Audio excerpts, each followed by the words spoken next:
Hello, everyone, and welcome back to another episode of the podcast. My name is April Schoen, and I'm sitting here today with John Curry.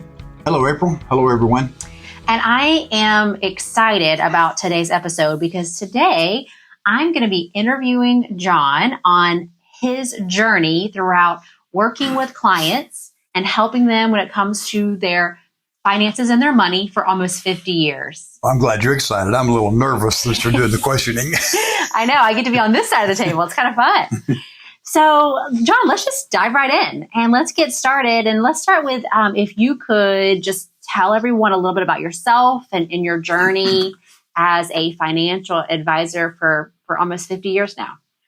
I just had a funny thought pop in my head. It's totally out of nowhere. When I moved here in 1974, I got out of the Air Force. I came here and I'd planned to go to law school, planned to go to FSU, then go to law school.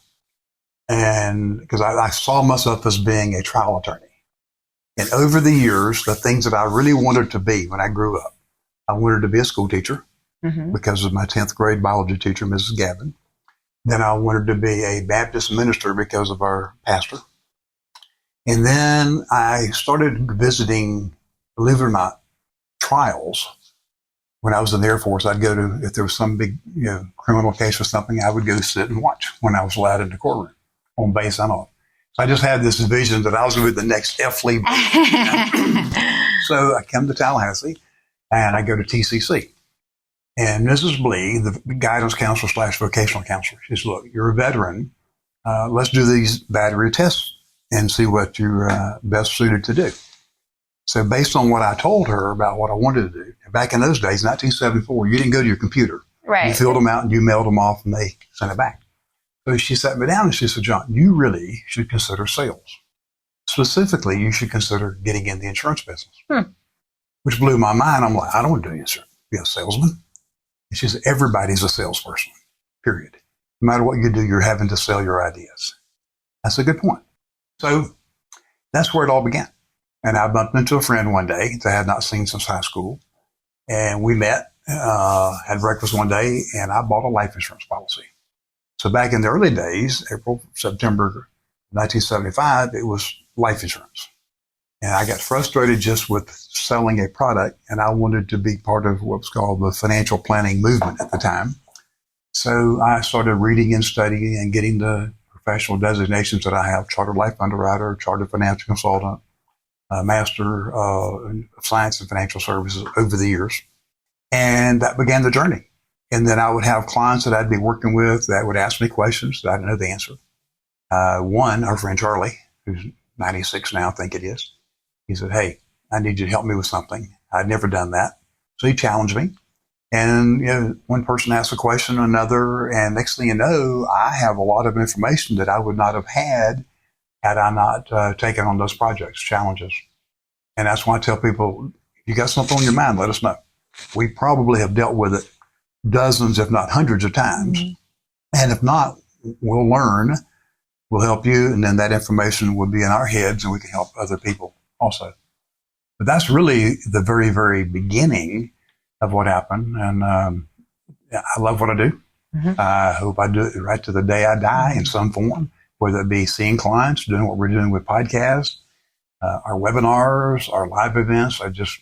I love people and I love what we do.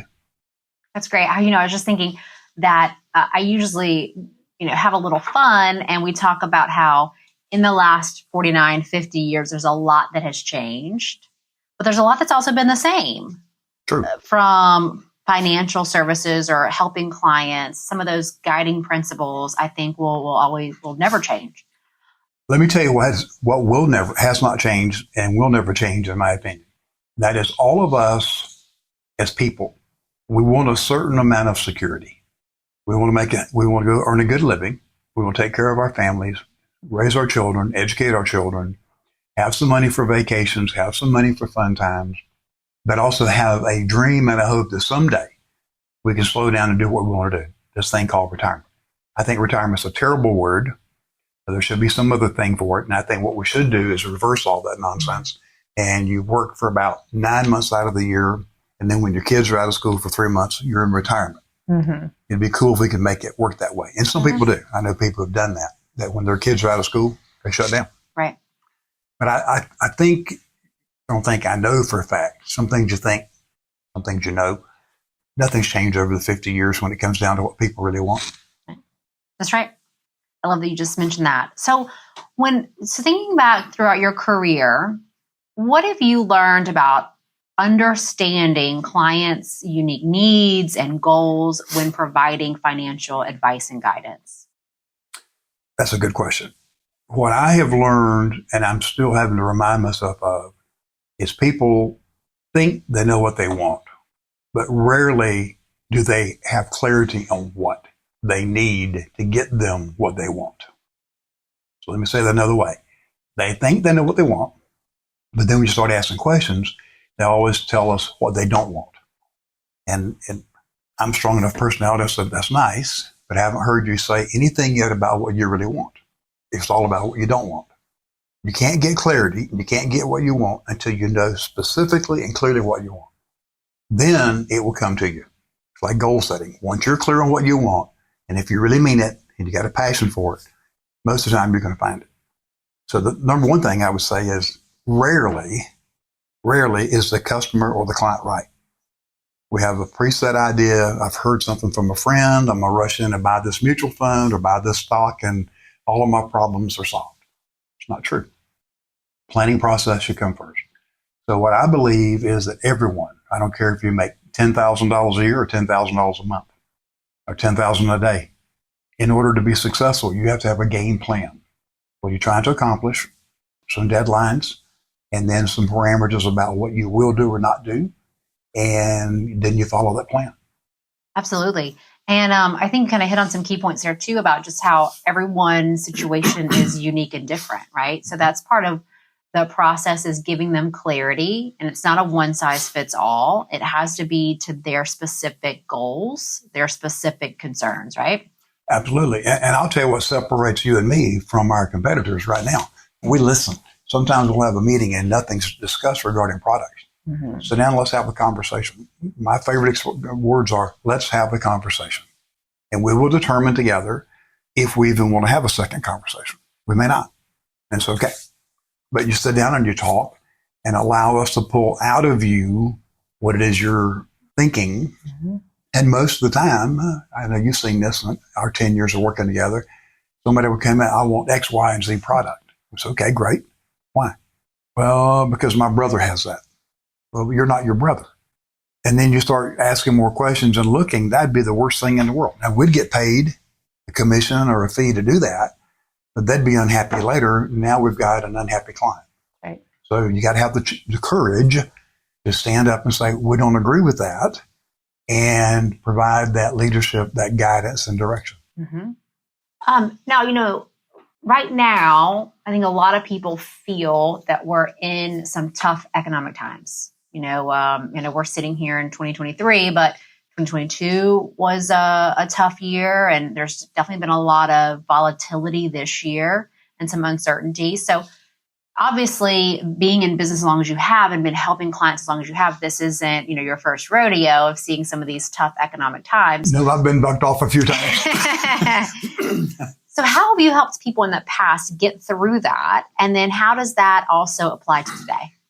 Well, this may sound cocky, but I think the number one thing, especially in my case, in our case of working together for so long, we bring a certain level of confidence to the table because it's not the first time we've seen it. Okay, been there, done that. There's not much you can throw at me I haven't seen. I saw tax rates at 70%, 50%. I've seen inflation at 16%. Money market funds paying 21%. My own personal mortgage rate was 13%. And then when it got down to 10, I refinanced, 8, I refinanced, 6, I refinanced. And I see people have a friend, a neighbor down at Lake Talquin. He's worried about, can he afford to build a house on the lot he bought? Interest rates are so high. I said, look, if interest rates are 10%, it doesn't matter. Get your house going. When the rates come down, and they will, then refinance. Don't allow that negative thing to keep you from having your dream. There's usually a solution to every problem. I'll even say there's always a solution to the problem. You may not like the solution. Mm-hmm. But I think number one is confidence, because we've been there. I think number two is our willingness to be patient and help people understand that, hey, look, this too shall pass. Okay, you'll get through this. But it comes back to some principles you said earlier. If you spend all of your money and you got no rainy day fund, you got no backup reserves, you could be in trouble. So the first thing I would say is you've got to form the habit of saving money and not spending everything. And it doesn't have to be invested in super aggressive stuff. I've got quite a bit of cash just sitting in savings account. Everybody would say, well, that's stupid. Well, maybe it's stupid, but you know what? If I've got 6 months of income sitting right there and get my hands on them, checking and savings, how much more power does that give me and not worry about the markets? That's right. I got one investment account. It's gone down again. It was up, down like a yo-yo. Mm-hmm. I don't have to worry about it because I have backup money. You have staying power. Correct. So when thinking about clients working with a financial advisor, how do you feel like a financial advisor helps clients with clarity and confidence when it comes to helping them make decisions around their money? Well, my smart aleck comment first is going to be not all advisors do. Right. Because some advisors just focus on how quick can I make a sale of some product, their favorite product, whether it be life insurance, term insurance, whole life, universal life, variable life. They're so enamored over a product or this particular ETF or this annuity, this thing. How about just having a conversation and say, talk to me. What is it you want? What are your fears? What do you love? What do you want to do? And I think that's where you start. I consider myself to be a coach. More coaching than telling, ask a lot of questions. I've had people say to me, wow, you've asked 100 questions. Well, maybe. I don't know what it is. Most time I have a blank sheet of paper like I have right now in front of me. And we just talk. And you do the same thing, April. It's the same way with you. Okay, this is going to sound very self-centered. But when you're to the point where we are, where you don't have to make a quote sale, you have the peace of mind of not being on all the time. You just have a conversation. Mm-hmm. And wherever it goes, it goes. Yeah. How many times do we hear someone say, wow, that's a good question. I've never thought about that. Or no one's ever asked me that before. We were talking about clarity earlier, but I think clarity is so important. And how can you make a financial decision if you don't have clarity? Correct. And I think where we have an edge over most people out there who do what we do is we have a process that has been proven. Okay, it is time-tested, proven, because it's based on strong fundamentals. It's based on sound economic principles instead of, well, what's the flavor of the month this month? Yeah. I was talking with someone recently, and she called in, she wants some help. And she was telling me a little bit about her experience so far. And she basically met with an advisor, and he sold her a product. He sold her some type of life insurance. She's not even sure she needs it.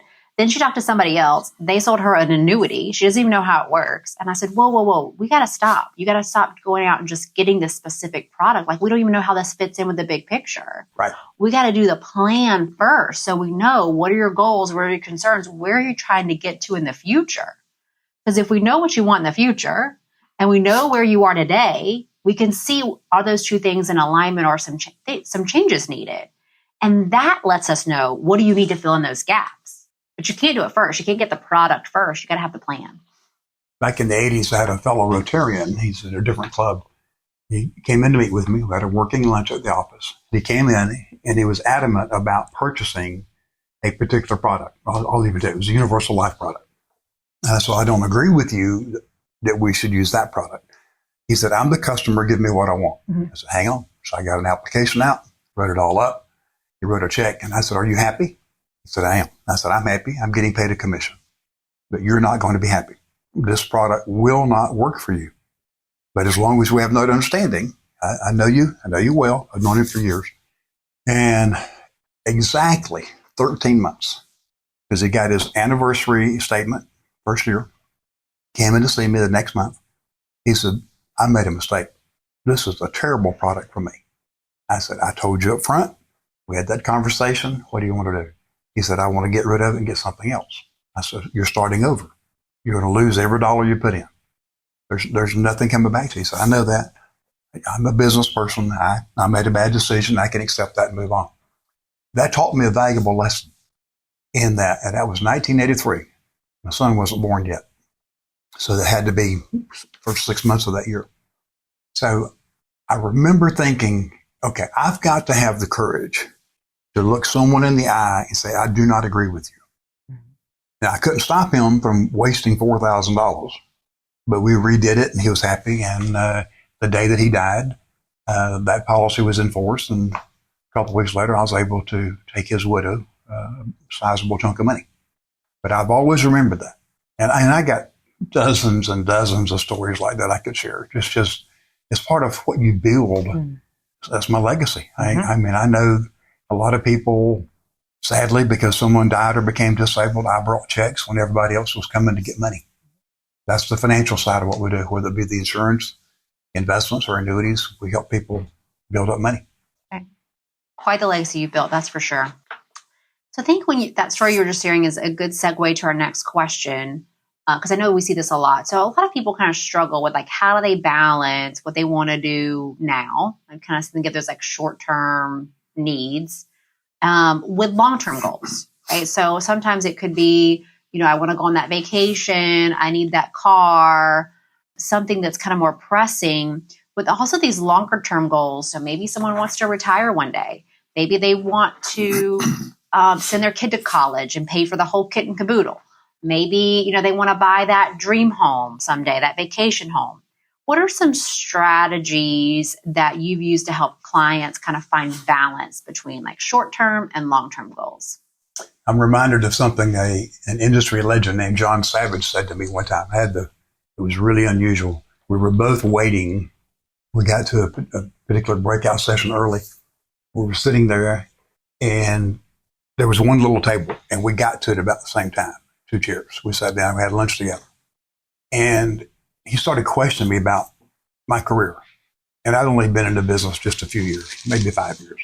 And he said, let's talk about your future. Tell me about old John.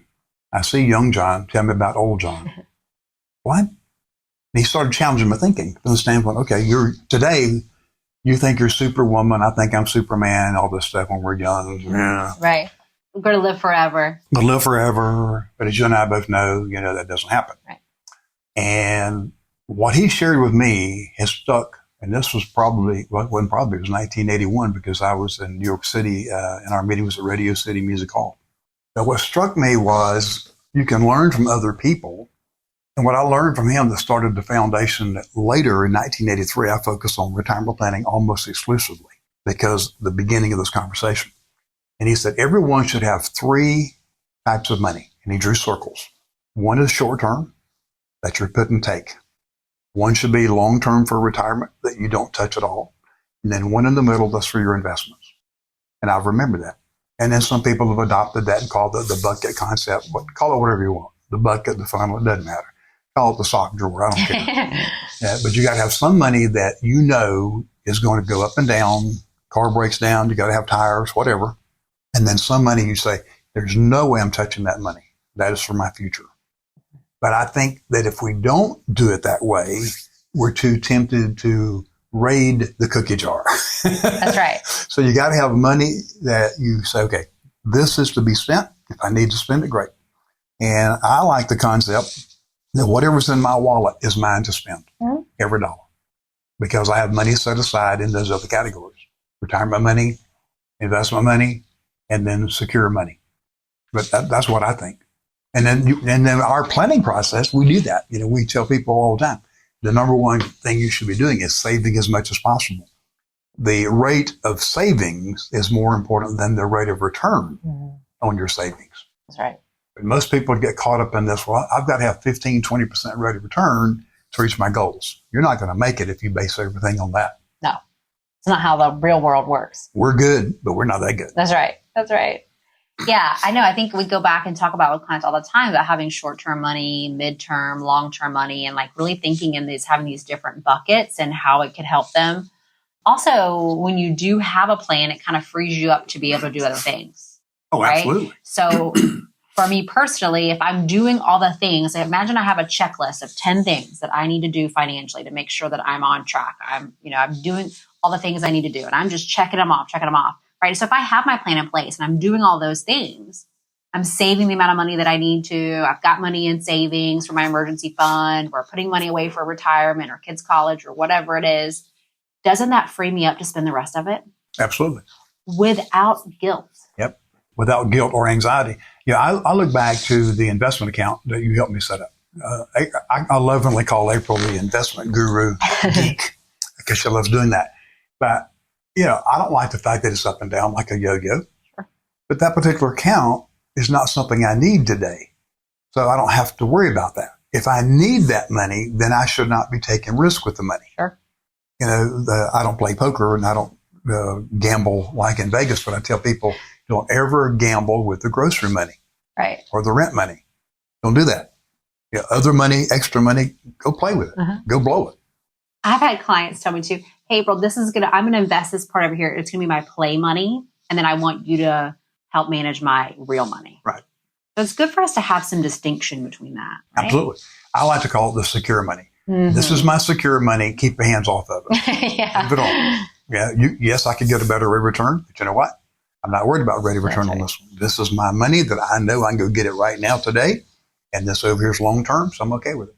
And I say long term, heck, I'm 70 years old. I'll be 71 in December. Who knows how long I'm going to live? You don't know. I might live to be 100 years old. I might live 2 years. I might live 2 days. Who knows? I've had open heart surgery back in 2008. Folks, I'm looking at a heart-shaped pillow that's on a pedestal here. You walk in my office, you'll see it, or our conference room. I keep that as a reminder that any of us could drop dead of a heart attack any moment. But also the bigger reason is for me to have a heart big enough to challenge people when I know that we can help them. Great segue, John, about to the next question is. That's scary. Walk us through a client's story or journey and how it was transformed or helped through your guidance. And what do you think are some of the differences that like advisors can help make for our clients' life and their choices? I have two ends of the spectrum. One was regarding a very good friend and a client who was dying, and another regarding a good friend who wanted to retire, but he didn't think he could. So I'll use the first one. My friend had cancer, knew he was dying, several years older than me. Again, back in the 80s, mid-80s. I get a call from his wife saying, will you please come to our house and have lunch with us? Our daughter's going to be here, our pastor and you. And they both have passed away, so I'll use their first names now. But Lonnie looked me right in the eye over lunch, and he said, look, we know that I'm dying and I'll be dead within a few days. I need to know that Barbara is secure. I said, Lonnie, I can look you in the eye and tell you that she will be financially independent. She's not going to be wealthy. And I looked at the daughter. I said, but she doesn't have to depend upon your daughter to take care of her. She is secure. She is secure. She can go visit the grandkids when she wants to, but she doesn't have to stay. And she can do whatever she wants financially. And big hugs all around. He said, thank you for coming. 2 days later, he died. To me, that is always, and it's like, I got chill bumps right now, about to cry, just thinking about it. Those meetings, I was just talking with the team yesterday, and recently, sadly, we've had some clients pass away. And I remember I had one day where I met with two husbands whose their wives had passed away earlier this year. And, those are tough meetings to have. I know one of the reasons I got the tissue box out and we cried together. But I think it also shows how important the work that we do and how we help clients to be there for them in that part. And one of the things I was telling the team yesterday, it's a little bit of an aside, but it's that we have those situations. I want to make sure that we're doing everything we can to take all the financial pressure and stress off of that person. I want to see how much can we do to alleviate that part for them because they're already going through so much. So how can we step in and do more to help them with that kind of stuff? And that's kind of what we're trying to do with some of that.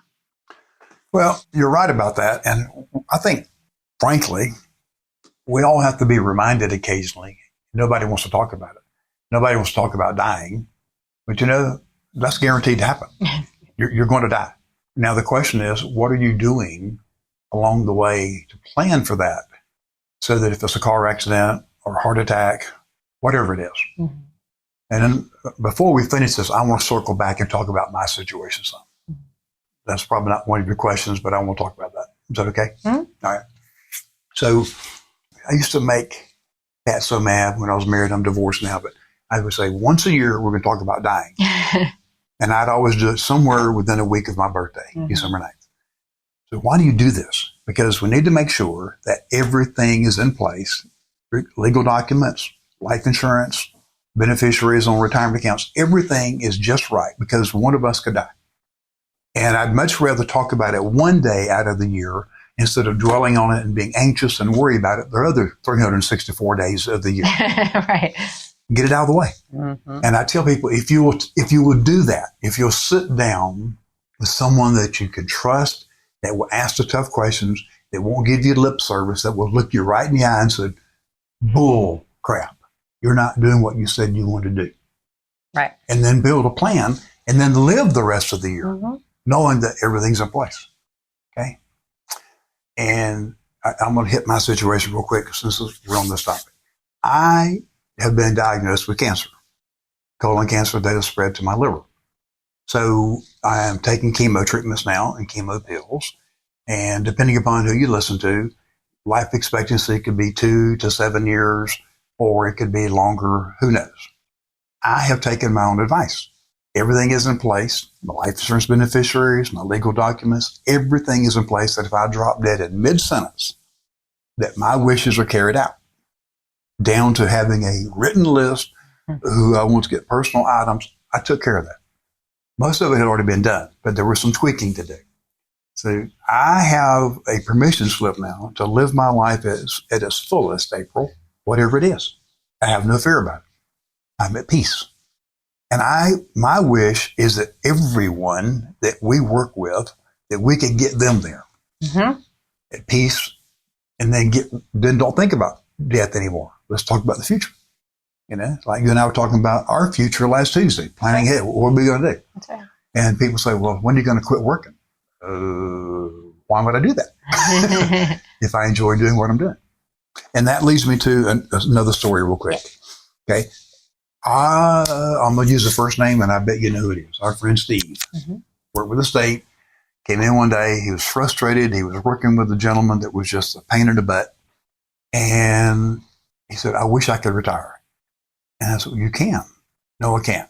And we were able, folks, to show him that he could absolutely retire that day if he wanted to and have the same income, if not more, by retiring.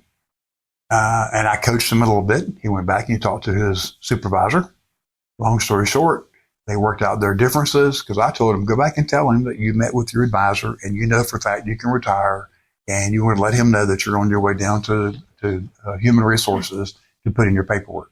And the guy just about had a heart attack. You can't do that. Please don't do that. Well, let's work on this relationship. And he worked, I think, another 2 years. I think it's around 2 years. But his entire work environment changed because he had the ability to walk away if he wanted to. Right.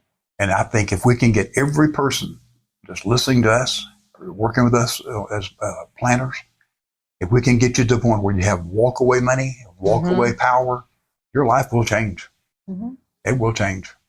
You know, I think, what that reminds me of is he got to a point where he was working because he wanted to, not because he had to. Absolutely. Oof, isn't that like a total mind shift? And you're working because you want to, not because you have to. I can't believe you just said that. When I was Rotary a couple weeks ago, one of the guys came to me and said, are you still having to work? And I smiled again. No, I get to work. That's right. And I get to pick and choose who I work with. Mm-hmm. And I've narrowed it down to the days that I'm seeing clients, Tuesday and Thursday. And if I need to on Wednesday, fine.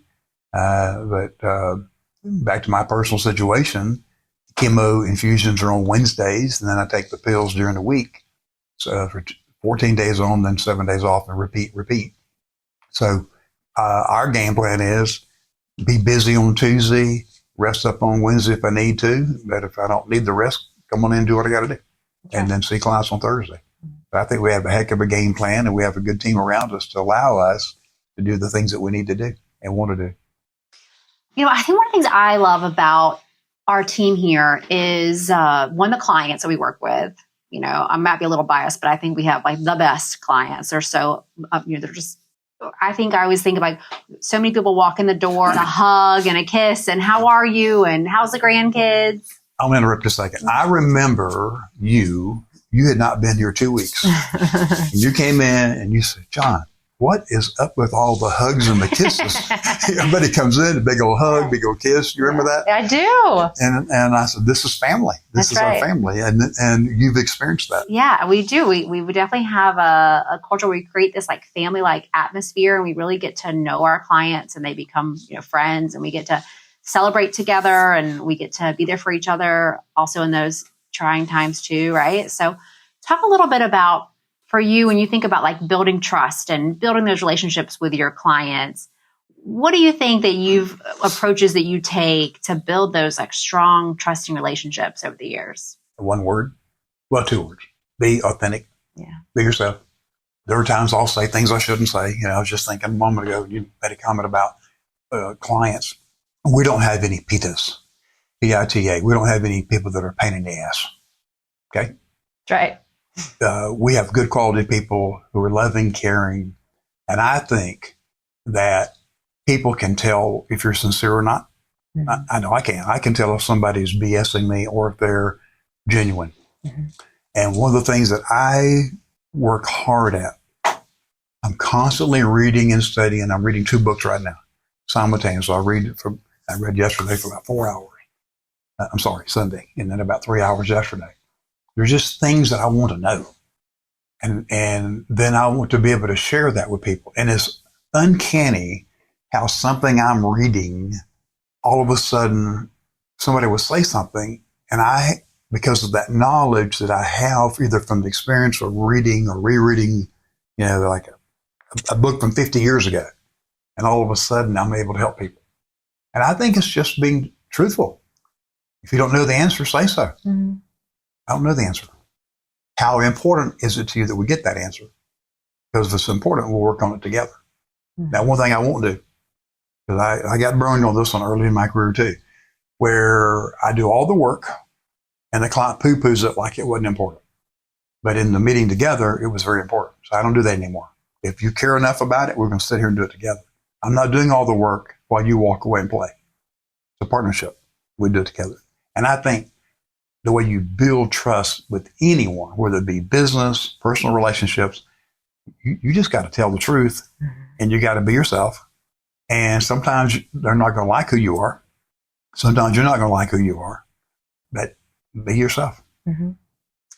I was just having a conversation with the team yesterday and I posed a question to them about what are our values as a team? What are our values that we have not only with our clients, but also with ourselves as a team? And it was a great exercise for us to go through.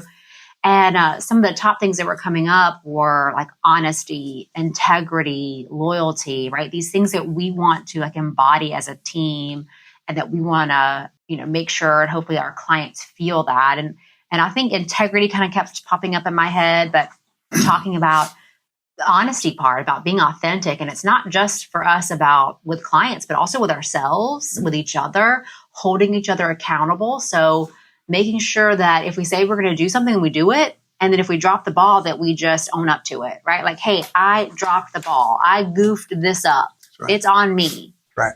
I mean, I remember years ago, a client called and was like, April, I'm waiting on you to send me this form or whatever it was. Like, why don't I have this yet? And I just apologized. I said, I'm sorry. You know what? It is. I literally have it written down here on my list of things to do, and I haven't done it yet.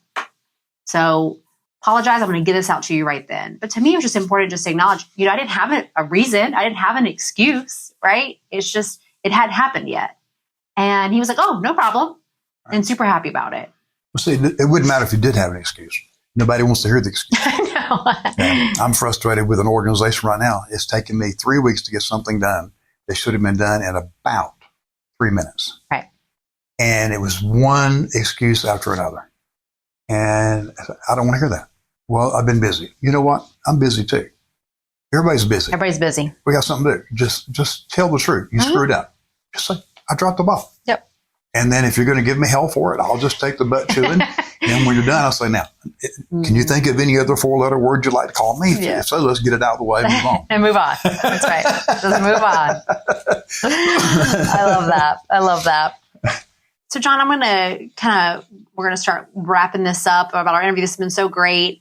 And I know we could probably sit here for hours and go through and talk about these different things and give me some ideas too for our future podcasts. But what words of encouragement or advice do you have for clients that could be feeling like uncertain? You know, we talked about earlier about how a lot of people may be feeling uncertain about where the economy is right now, what's going on with that. So, you know, for clients or people listening to this that might be feeling uncertain about their financial futures, because sometimes there is a lot of scarcity and a lot of fear out there. What words of encouragement or advice do you have for them? Number one, just hang in there. Mm-hmm. Don't panic. Try, I like your phrase you use a lot, try to tune out all the noise. Mm-hmm. A lot of people trying to push us in certain directions, pull us in certain directions, especially in the political world today. I've heard people say, well, it's the worst it's ever been. No, it's not. You go back and look out through history, you know, you had people having duels out in the yard shooting each other. Right. We haven't gotten there yet. No. But I would say just, number one, take the time to get your financial act together. And if you know it's not right, if you don't have a will, if you don't have a living will, durable power of attorney, all those legal documents, if you don't have all your insurances in place properly, and you're not sure who the beneficiaries are of all of your stuff, sit down, come see us or see someone and get it done. And then live your life and save some money, and at least get enough money where you know you can pay your bills for a few months if the world goes to hell in a handbasket. Right. And then have some for long term, like we talked about, and move forward. I think one of the worst things that someone can do is be like an ostrich and have their head stuck in the sand. And why would that be? Because this is what we see. We have clients or people come in and they're feeling scared. They're feeling uncertain. There's a lot of questions, but they don't take the time to look at it. Right. So if you don't take the time to look at where you at, what needs to be changed, what tweaks need to be made, are you on track? Then of course you're going to have all this uncertainty, anxiety, and stress around it. But like, let's shine some light on it, right? Let's open up the closet and turn the light on. Like, it's not the scary boogeyman in there. I've always loved the concept of the ostrich with the head in the sand, because when you do that, your butt is exposed. Right. Okay, so you have a choice to make. You can go through life blind like that, or you can get help. And I have coaches. I've had a lot of coaches throughout my career, a lot. And mentors who sat me down and would tell me the truth. One of them just passed away a few months ago. He was like a big brother and a dad to me all in one. You know, he didn't have to he was a competitor, an absolute competitor. He had no need to take me under his wing when I was 22, 23 years old. But he did. And I attempt to do the same thing with young associates. If I can coach them and help them. One of our colleagues asked me just today, he says, can I have a few minutes for you today? Somehow during the day, I'll get with him. Mm-hmm. So, but I think it's just a matter of, are you doing what you really enjoy doing in your work? So the encouragement would be, if you're stuck in a job you hate, try to fix that. Right. And the answer is not always running away. As you know, my favorite question for people about retirement, and they're talking about their future, is, are you running to something or running away from something? Because if you're running away from something, you're probably going to find the same thing wherever you go. That's right. I'm thinking of two clients right now. So one, I remember when she first came in, she wasn't sure if she shouldn't be sure if she was going to be able to retire, because her plan was to retire in like 2 years. But her question, her uncertainty was around, could she financially afford to retire? Would she get to that date 2 years from now and then have to go find a job somewhere? And she just really wasn't, she hadn't taken the time to really look through everything to understand her numbers. And so we walked her through our planning process and walked her through what we call as a retirement rehearsal, and kind of fast forwarded and showed her, if you were walking out the door today, here's what it's going to look like for you. And one, that's like just so much fun for John and I to do that with clients. It's great. It's great. To me, it's like this puzzle we get to put together. You know, we get to like throw all the financial pieces on the table and how do we put these together in the best way possible? But so we show her everything and we're getting ready to walk out that meeting. And she goes, April, this is the best meeting that we've ever had. And I can't believe what you've shown me. It looks way better than I ever could have imagined. But we hear that a lot. Mm-hmm. Well, people will come in, I can't do this, I can't do that. How do you know that? Well, I don't know. Well, let's find out. Mm-hmm. Let's verify it. Mm-hmm. I love what President Reagan always said, trust but verify. Trust but verify. And that, folks, you can do that with us. We're going to do it with you. You walk in the door and you say, well, I got $500,000 in my retirement account. Let's verify that. Mm-hmm. Let's look at the most recent statement. Mm-hmm. Not because we don't trust you, but because most people don't know what they've got. They don't. So another client, she was just determined she wanted to retire as soon as possible. And I think it was like she wanted to retire in the next 6 months. And so, but she, again, also had not looked at her numbers. So we put the numbers together and show her a retirement rehearsal. And it didn't look as great as she wanted it to look. Right? So sometimes that happens. So we have this conversation. I said, well, isn't it better that we know that now? Isn't it better that we've shined some light on it and that we know where this is going to look like if you walked out the door today or you walked out the door 6 months from now? Now let's see, what does this look like? When could you realistically be able to retire? Okay, like if you continued working for some time do you do all these things? We have a system in place for you. You know exactly what you need to do between now and then. You have a game plan to get you there. Like, what does that look like? And so for her, it was about 2 years. And so when she saw that, she goes, oh, I can do that. I could do 2 more years. That's no problem. Because in her head, she didn't know. In her head, she wanted to leave now, but she was thinking it was going to be like another 10 years. Like she just wasn't sure what that was really going to look like for her. So for her, it was really fun too, because it's like, okay, maybe I can't walk out today, but what are all the things I need to do between now and then so I can walk out in 2 years and feel good about it? Right. And feel confident and know that I have a plan in place. So much different. You just reminded me of something I want to share real quick before we wrap up. I remember one time I had to go from my lake house over to Quincy. And I got about 5 miles down the road and my neighbor called me and he said, John, are you aware that that little bridge over the creek, I think it's called Hamlet Creek, I'm not sure of the name, but that is out? I said, no, I did not know that. And he said, where are you now? And I said, I'm just about to get on Highway 267. He said, don't do it. You're going to get backed up. So I made a U-turn. And I've thought about it so many times, like you said, about when do you want to know something's not right? Mm-hmm. Now, I could have driven all the way there just to look at a bridge being gone. Right. But if my time's important to me, I would have driven that 15 miles. I'd have been stuck and have to find a way to turn on and get back. That's 15 miles back. And I've wasted my time. Now, if I just really want to see a bridge falling down, I guess that'd be worth my time. So when do you want to know if something's not working? I want to know now. If something is about to explode in front of me, I want to know about it. And I can make a choice. I'm a big boy. I can make a decision. Okay, either I stay the course and I won't like it, or I can make a change. Maybe it's a U-turn. Maybe I park the car and I run and jump over the creek. I don't know. But at least I have my options in front of me.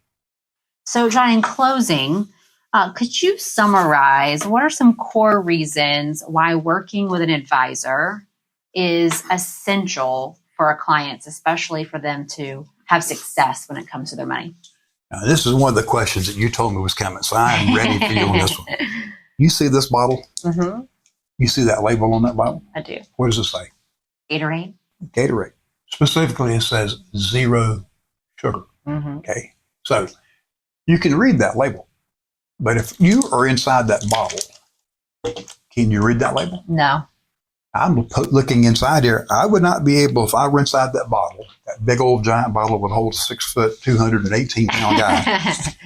So my point of that is you rarely, whether it be you, me, in our own situation, rarely can you see everything clearly by yourself. That's why professional athletes have coaches, whether it be golf, tennis, they got coaches. The world's best always have coaches around them to get better and better because the coach will see something they can't see. And I love the concept. I wish I could remember who told me this 30, 40 years ago about when you're in the bottle, you cannot read the label. And I've remembered that. And I keep bottles handy. You'll look around the room. I have all kind of little things here for memory items. That's number one. Also, you don't know what you don't know. That's true for all of us. Sometimes people say, well, I know that. Well, I get it that you know that, but you're not doing that. And the most dangerous words in English language are, I know that. Because the moment you say, I know that, you shut down your ability to learn. I'd rather say, you know what? I thought I knew that. Maybe I'm wrong. Let me hear your side of it.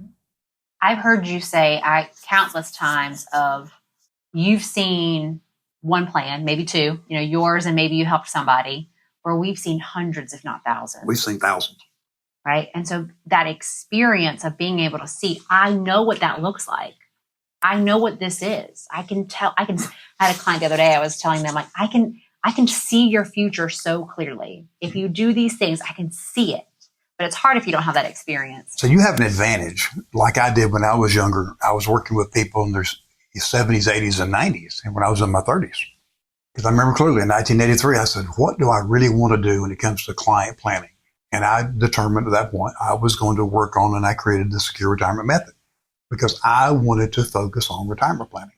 That's what I did. And what you can do at age 39, you can see things that someone who is 69 or 70 can't see yet. Right. Not because you've experienced it personally, but because you've been with clients who've gone through that. Mm-hmm. At your age, you know more about Medicare and Social Security than the people that are turning Medicare and Social Security age. Probably more than I want to know. Probably. But why did you learn it? You had to learn it in order to take care of our clients. That's right. Otherwise, they would be left to do it on their own. That's right. And we brought value to the table. Mm-hmm. And every time you bring value, you will be compensated in some way, which is another lesson I want to end with. You cannot, well, you can be a dummy and sit there and say, hey, I want value, but I'm not going to put any effort in. Doesn't work. Right. You got to do your part. So for those who are listening, if you come sit with us, we're going to challenge you. It'll be fun. Just like we laugh and chuckle and sometimes cry. Mm-hmm. But we have a good time and enjoy life. Got to get the job done, but you also got to enjoy it. That's right. Well, John, I want to say thank you. This has been great. I think we could sit here and go through and talk about this for hours. And like I said earlier, I was jotting down some ideas for us to share on future podcasts. I want to end with something here. I should have said it earlier. When I've shared my personal story, I'm adamant about this. When I had my amputation, I had 3 occasions where I was lying in a hospital bed, middle of the night, and all of a sudden I just felt this rush of energy. There was so much love, people thinking about me, praying for me. Mm-hmm. So I'm not sharing the story because I want people to say, oh, poor John, or oh my God, that's horrible. Don't even think that. Mm-hmm. It's not horrible. It's not bad. It's just part of life. Move on. Mm-hmm. But I share that because I do know that a lot of people that I know are going to hear this, and I can't get to everybody personally. So please keep that part of my world in your thoughts and prayers, and come in and let's go to work, and you'll get 100% of what I got and the team. Right. All right. Well, thanks again, guys, for joining us today, and we look forward to seeing you on our next episode. Talk soon. Thanks, April. Bye-bye. If you would like additional information about our services, you can visit our website at curryschoenfinancial.com, or you can call our office at 850-562-3000. Again, that number is 850-562-3000. This podcast is for informational purposes only. Guest speakers and their firms are not affiliated with or endorsed by Park Avenue Securities, Guardian, or North Florida Financial, and opinions stated are their own. April and John are registered representatives and financial advisors of Park Avenue Securities, LLC. Address 3664 Coolidge Court, Tallahassee, Florida, zip code 32311. Phone number 850-562-9075. Securities products and advisory services offered through Park Avenue Securities, member FINRA and SIPC. April is a financial representative of the Guardian Life Insurance Company of America, New York, New York. Park Avenue Securities is a wholly owned subsidiary of Guardian.